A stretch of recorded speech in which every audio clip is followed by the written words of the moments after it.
Hello gang, good to have you all back again. Of course, if you're tuning in for the first time, I am the Articulate Grunt. Welcome to my channel. It's a pleasure to have you. I hope this video finds you well. Now, it's been a couple of years, but the subject has come back up again as to whether or not the mayor and city council members should be compensated for their time, whether or not they should be paid for being on the city council. So right, a lot of people don't know it. Our mayor gets about $200 a month, basically for gas and expenses, while the rest of the city council members, 8 in total, receive nothing. It's a purely voluntary position. Now, they have to get elected, but it's voluntary. There's no pay or compensation that goes with it. Well, several of you have asked me to give my personal perspective on things rather than just presenting the information as I've been doing. So, on this subject, I'm going to do that. I like the fact that our mayor and city councilor are unpaid volunteers. They volunteer, they get elected, and then it's on them. They're not paid bureaucrats, not paid politicians. They're citizens, volunteer and get elected, and don't get compensated. I like that because it makes it a matter not so much about the money. In some instances, it might be about the power. But in general, I like to think being able to make a difference. Whether or not we agree with that difference is a matter of perspective and politics. But no compensation, personally, I think lends it a little more authenticity, a little more respect.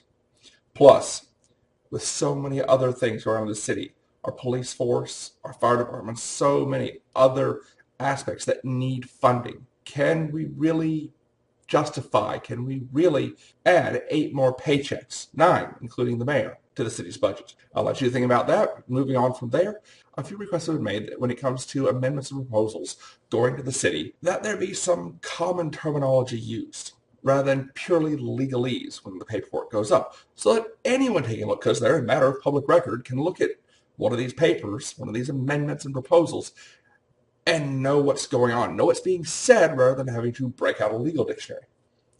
Here's one in reference. A general ordinance amending Springfield Land Development Code, Section 1-1600, zoning maps by rezoning approximately 2 acres of property. You get the idea. I've got it there on the screen for you. Without being a lawyer, can you tell me what that means? A lot of people can't. You've got to reference. You've got to look it up.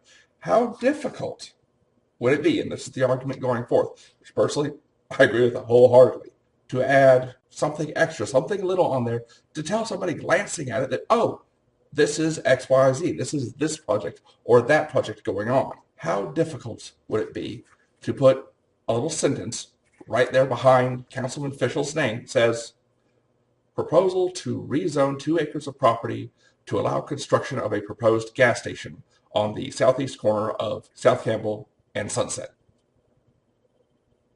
Personally, I think that'd fix it. That's my idea, that's my input, but I don't have a voice in such things. So I'm giving that to you along with the information of what's going on and what they're trying to find a fix to. Additionally, just something else for your information, something for you to think about. As you can see, like with that one, where Councilman Fischel's name is on the front of it, amendments and proposals commonly get assigned sponsors from among the city council, depending on what zone they're in, or who's up on the rotation. Sometimes they've never seen it before it even becomes a matter of public record.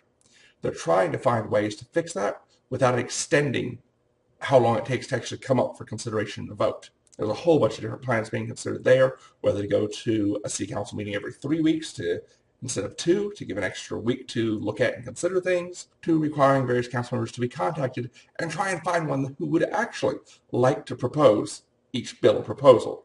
There's no surefire fix in the works for that yet, but several things are being looked at. Personally, just knowing it's on a rotation or based off, okay, it's going into council official zone is enough for me.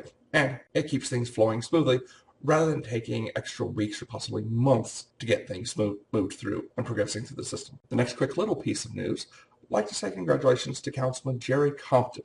He's the Zone 3 representative for the city of Springfield. That's that green area in the bottom left on the map you see now. Last city council meeting, Councilman Compton was elected as the mayor pro tem, which means if the mayor's gone, something happens, he comes down sick, Jerry steps in as the acting mayor. While you've got them out there, though, I'd also like to say farewell to Councilman Jeff Seifert. Zone 1, that's the goldish yellow area in the top left. Jeff has been the Zone 1 councilman for a while, but he's accepted a job out of the area, had to leave Springfield, and thus had to resign from his city council position. Now, with that, though, being that it's midterm, and that the new election registries and everything have already gone by, it costs the city a lot of money to try and hold some sort of special election, the position is going to be filled by selection.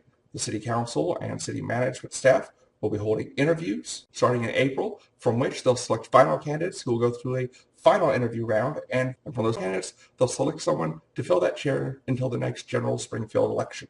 Should be about a year's time. And since I've actually got residents, and I always say, get up, get out, get involved. If you don't get up and make a difference, you can't complain when somebody else does, because they were involved and you weren't. I live in Zone 1. I am a Zone 1 resident. I'm going to be going for the chair. Wish me luck. My final piece, though, on February 27th, down at the Gilroy Theater, there's going to be a benefit concert for Officer Pearson. If you're not familiar with the situation, Officer Pearson is our Springfield Police Department officer who was shot in the head by a paroled convict, previously convicted of violence against law enforcement officers. Take care. I hope this found you well, gave you something to think about, something to consider. And as I always say, get up, get out, and get involved. If you don't get involved and someone else does, they make a difference and you don't, you've got nobody to complain to but yourself, especially if you don't like what they did, but you didn't do anything to stop it. Take care. I am the Articulate Grunt. Leave your thoughts and comments down below. Hit the like or dislike. Subscribe if you haven't already. And I will catch you next time. Until then, out from here. Bye.